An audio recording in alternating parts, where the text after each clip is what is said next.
Hey up me ducks, it's Simon here. Welcome back to the Hermit's Cave. How is everybody doing? I'm going to change the light a little bit.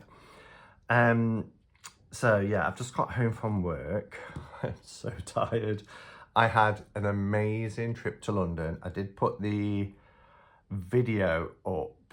I actually did it this afternoon because I edited it on the train coming back last night. And then this morning I went to upload it and it said copyright. And I thought, oh, I bet that's because there was some music playing in the background of the shop. And then on my lunch at work, I noticed it wasn't a copyright. It was the, where they allow you to play YouTube approved music, but they obviously just want to put kind of the artist information into your video, which is always fine. I'll do that anyway.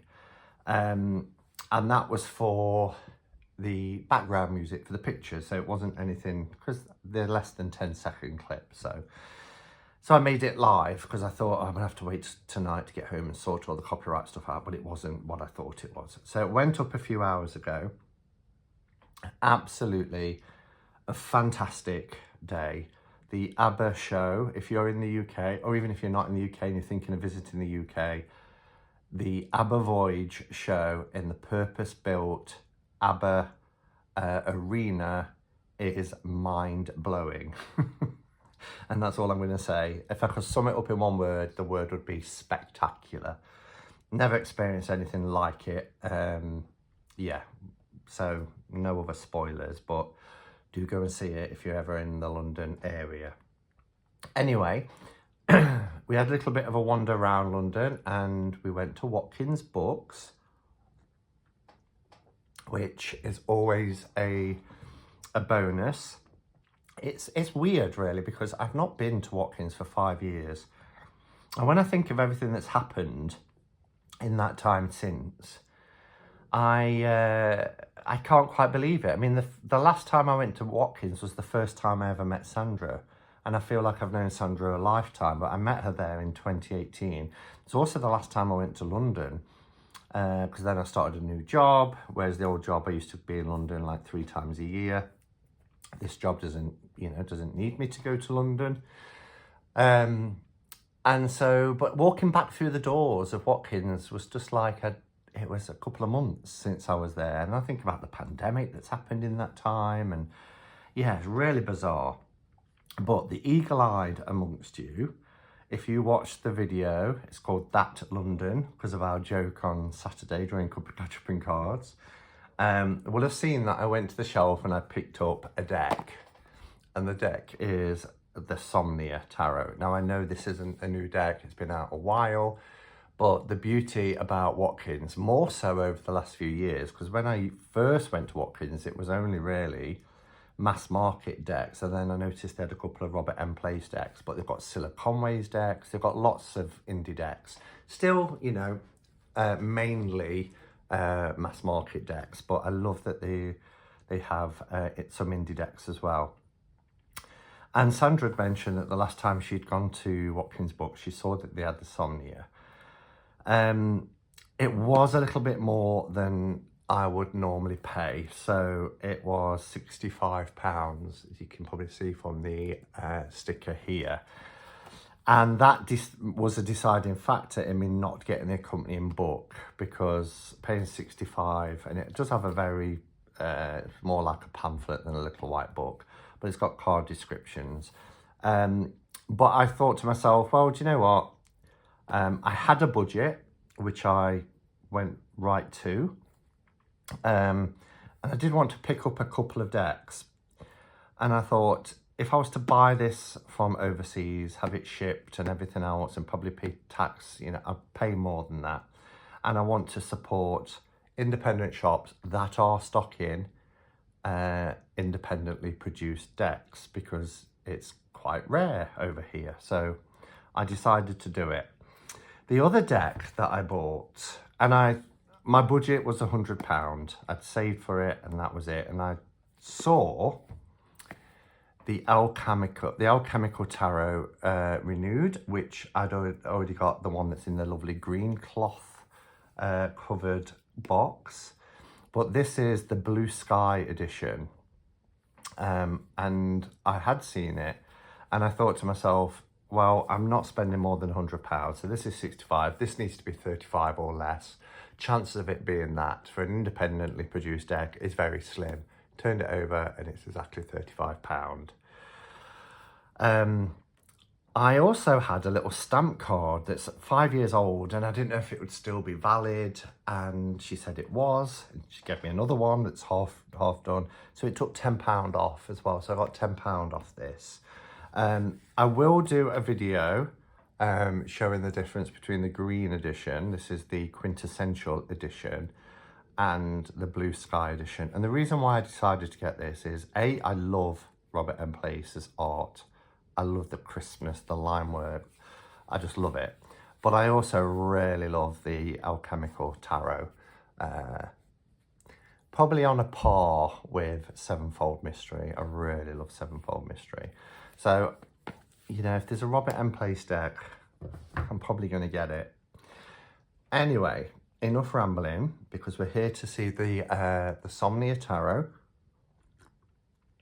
So I'm going to take the cellophane off and have a read of what it says. And you've probably seen this already. The reason I love this is the images seem really haunting. There's something about the artwork that really appeals to me, and I'm not quite sure why. When I showed it my friend when was coming back on the on the train, I think his words were, but why? What's appealing about it? And things appeal to different people, don't they? On a side note, I'd have loved to have spent longer in there, but I was with 3 other people and it's not really their thing as much, so they kind of walked in, had a quick look and walked out, and they was waiting for me outside the shop. So I picked up the decks, paid, and I left. It's probably the quickest time I've ever spent in Watkins. The longest is an hour and a half. I think I was in there for probably about 10 minutes, if that. But, you know, there will be other opportunities to really explore the place. So, yeah, I didn't buy the guidebook. You can order direct from Watkins. So if I feel I'm missing out and I really want to, if I start working with the deck, oh, I like the kind of sign of the compass here. If I feel that I'm, you know, something's lacking or I'm struggling with the deck and I feel that having some further insights, I will contact Watkins and perhaps order the book and have it sent mail order. So anyway, on the back, so it's by Nicholas Bruno, is the deck creator. Explore the world of tarot through the visions of Nicholas Bruno, an artist who transforms his dreams and nightmares into surreal imagery. Each artwork within the Somnia Tarot showcases Bruno's work within the mediums of photography, sculpture, and costume design. It's worth saying at this point as well that there is an illustrated version just come out of the Somnia Tarot where it's obviously illustrated, hand-drawn. I looked for that because if they had that, I probably would have got the two together and not bought this. Who am I kidding? I'd have ended up getting 3 probably. So it's probably a blessing they didn't have it.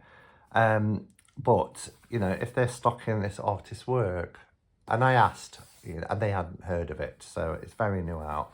But that is a deck that I would like to get as well. The Somnia Tarot is comprised of a box set of 78 full colour cards and an information booklet. Calling it a booklet is being quite generous, I think. 2021, I didn't realise, there's a little scuff there. I didn't realise that it had been out for 2 years. I thought it was last year, but what is time anymore? Age 13 plus, I like that. So it's just a normal cardboard box, nothing fancy on the inside. It does have a nice kind of linen finish. Don't know if you can see that with this cold stamping. And then this is the little booklet, but I mean, it is what it is. An exploration of the subconscious through photography, sculpture, costume design, and dream journaling. So you get, probably, I think it's about 10 pages, if that. So special thanks. There's a little write-up here from Nicholas Bruno. And then we've got an image here. I really like that image, actually. And then we go straight into Major Arcana, and it's just keywords, as you can see here. Oh, I see. So the pentacle, they're using the sign of the compass, which is it's actually a Freemason sign originally, but it was also used, or still used, by Mormons. It's one of the signs on the undergarments. It's found in the temple. So yeah, it's used by Mormons as well as the sign of the compass. And we have what looks like a bucket for water. Wands is candles by the looks of it, and swords. The suit of wands, the suit of cups. It tells you the symbol here, so we are right. The swords and the coins. And then we have this illustration on the back, and this is kind of the illustration you get with the illustrated deck, although it's in colour. Cards seem like a really nice size compared with a standard tarot size. You can see it is taller and wider. I would say this is the size of Pagan Otherworlds. Let's have a look. That's what I would guess. Pagan Otherworlds is slightly taller, but yes, pretty much that sort of size. So it's a generous card size.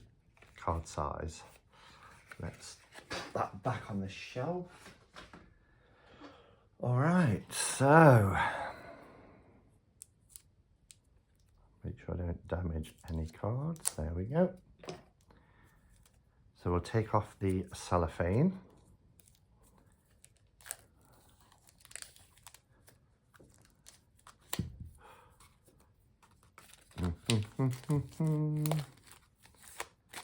All right. Oh, it's lovely cardstock. Oh, that is beautiful cardstock. So it's got like a waxy feel, like when you do that, you feel like you've got some of it still on your fingers. Gorgeous image. I mean, gorgeous image. It's quite a worrying image of what we're seeing here. I suppose there should be a trigger warning. These are the backs, which are nice. They're in a navy and white. Not reversible, obviously. But yeah, powerful image we've got here for the Fool. It is a border, and the artwork is in the middle. It's a nice thick deck. This is a decent deck. It's got this lovely white edging as well, where decks like this, when it's the same kind of white rather than a grey card, I wouldn't edge, because it's a brilliant white. It looks like it's been finished and treated that way. Cardstock is lovely, as it would be, because you can see it's a thick deck, but it's got that nice, I understand the price point now, because this is a quality deck. All right, well, what I'm going to do is for this one, I think I'm just going to pull the camera down. We'll have some music, have a look at the images, and then I will come back at the end and share my thoughts with you.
Gosh, what a deck. I don't know if you noticed, but sometimes I just paused at each of these cards because I'm, you know, taking in these powerful images. The quality and clarity of these images are just wonderful. It's almost like you can step through into this landscape, this surreal kind of world here. I love how this follows an RWS system, and then in some cards it's quite pippish, like when we get to the tens. I noticed it can be quite pippish, but things like the Three of Cups, I love this version of Three of Cups. You can see how it's kind of following the tradition of RWS, but really does its own thing because it's just gorgeous. They're all faceless. Either their faces are covered with blindfolds, with sheeting, or hair, as you can see here. So we can, you know, project what we want to project here. I love this suspended iron that he's got above his head where he's holding on. It's just beautiful. Look at that for the Hierophant card. Absolutely mind-blowing. I love the lovers here. We've got the backs. We've got this ladder going up to this heavenly union. So instead of seeing like an angel, we've got this ladder going up. We've got the burning tree. Gorgeous. Look at the chariot, the black and the white cloaked figures here. I love this red. It's very handmade tale kind of. Again, covered with hair. Beautiful hermit card. There's lots of scenes here where they're by water, by the edge of an ocean, which I think lots of the photographs were taken there. And the world seems like a very barren and empty place. And from what I remember, I think the Somnia Tarot was created during lockdown of 2020. And like we said earlier, published in 2021. Look at this, what a predicament, right on the edge here. And this rope pulling backwards, yet he's fighting to stay upright. He's got his sword of justice there. Love the shadow effect here in the water for the Hangman card. Love the Death card. I think this is incredible. I think it's what's inspired the cover. Obviously, we don't have the Death flag on the cover, and the figure is facing forward here towards the camera, whereas here facing towards the right, as we'd expect with the Death card. Love the detailing on the white rose. It's like an embroidery. Really gorgeous. I love that this is on matte cardstock. I don't know, it just makes it the clarity and the kind of realism of what we're seeing here stand out more than if it was glossy or shiny. Beautiful interpretation of the tower. Here's somebody right on the edge, face down in the sand, carrying that weight on the back of their home, which is ablaze. Beautiful star card. We see a couple actually, but there's a more prominent star. I don't know if it's picking up on camera, but what a gorgeous image. Same with the moon here, the sun. I love how this red sheeting, this cloth comes all the way down. I just love it. Judgment is really powerful. Look at these. They've got this white sort of angelic being here. Again, we've got this ladder going up towards the heavens, which seems to be replicating or representing kind of that sort of as above, so below, that heavens and the earth. And then we've got these dark, shrouded people here coming from their graves. And then we go into our minors, and again, the theme continues, but it's very, I love this. Look at that for the Four of Wands. Oh, beautiful. I noticed on the page, this is a powerful Seven of Wands. How this motion here for the Eight of Wands, right? We think of the Eight of Wands, that swift action, that those wands flying through the sky, and here it's represented with this candelabra, chandelier type light here on swinging in motion. Love this too. Very similar in style to the Emperor card, but she's bound here for the Ten of Wands. It's that heavy burden here. Yeah, on this one, you can almost see the detailing of the face through, because the light of the candle is penetrating the cloth. It's almost making it transparent. You can see features. I love it. I really, really love it. I'm kind of wishing I'd bought the book, because even though, like I said, we've got this little white book, literally very little white book. If anybody's got this deck, and I've, you know, wanted it for so long that I haven't watched a full walkthrough, and I've certainly not seen what the book covers in terms of detail.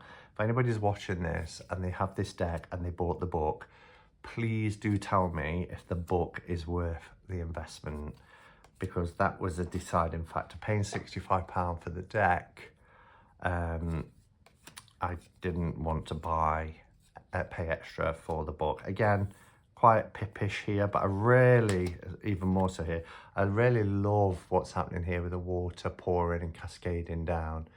But for the Ten of Cups, it's quite a pippish card. And then we've got our swords. I love this kind of, out of this chest, this hand. Look how beautiful that image is. Oh my gosh. This made me smile. The Four of Wands. This, I really feel that sort of struggle here. You know, wanting to reach up the top of this ladder, grab perhaps a sword, but all this rope that is trying to fight his way through.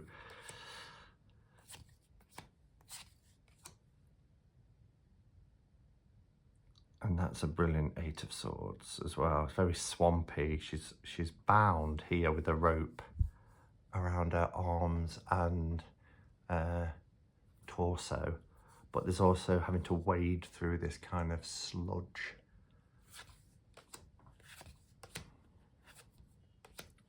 Beautiful Page of Swords. Love that. Epic Queen of Swords. And then we go into our coins, our pentacles, depicted as coins here with the, as I said, the compass sign on it. I like that. That's quite a clever, you know, holding on to what we see in the RWS is holding on to those worldly goods. Similarly here, we've got somebody kind of burying their treasure for no one else to find. This is quite powerful as well. Somebody here. And if you think of the Six of Pentacles, where they're using discernment as to who receives. Love this. Love the background. This is such a good quality deck as well. I can't describe. It's really luxurious. So there you have it. Absolutely love it. Yes, I appreciate it's not a cheap deck. I saved for my trip to London. I've been knowing that I was going for the last 6 months, so I had my budget, and I said to myself, if this deck is in there when I get there, I will purchase it, and I'm really glad that I have. I do feel it's unique. It's entirely unique. And I am pleased to have it, bring it into my tarot collection. Not quite sure yet in how I'll use it, whether it's for shadow work or definitely a deck for introspection, because it's bringing up all sorts of feels as I'm looking at the images. So yeah, but I'll let you know. And yeah, thank you for watching. Let me know if you've got this deck, how you use it, your thoughts on it, And particularly if you've got the book, is it worth the investment? Did I miss a trick? All right, thanks for watching, everybody. And until next time, which will be Alchemical Tarot Blue Sky Edition, I will bid you farewell. Look after yourselves. Namaste and blessed be.